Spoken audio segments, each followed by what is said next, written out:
Just a short while ago, we had an officer, just before it was dark, an officer who was working highway interdiction on I-40 and was headed eastbound on I-40 near Bryan Boulevard.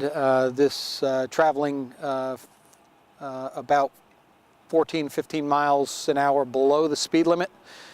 The driver of this vehicle involved in the police pursuit came up behind the police vehicle and refused to pass it. The police vehicle was traveling about 51 miles an hour in a 65 zone and refused to pass it for some distance. Clear indication of evasive maneuvers that are indicators of drug trafficking oftentimes on the highway. It's something that we see and something we train for.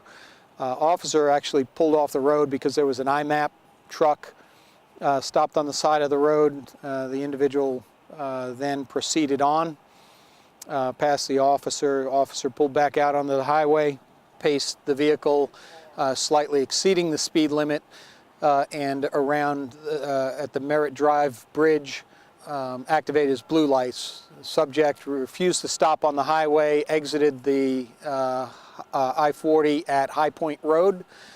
On the exit ramp began to accelerate, slowed down slightly, but was still traveling at an excessive speed as she went through the High Point intersection, traveled through a red light all the way across the High Point intersection onto Pinecroft here, which is almost a straight shot, as you know, coming off the intersection.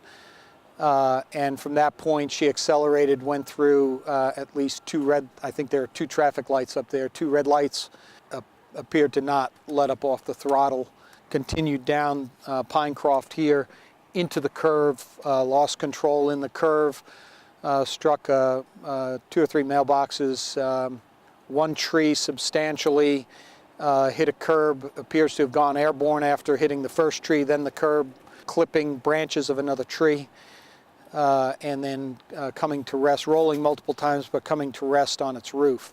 Female,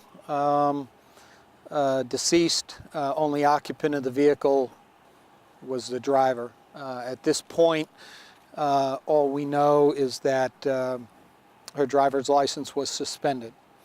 So our investigation will, as it typically does, involve both, in this case, the crash reconstruction.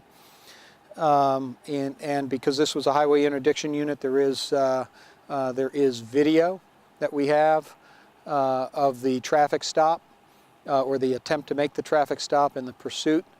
And at a time and place where we can release that, we'll do that. Right now it's part of the investigation.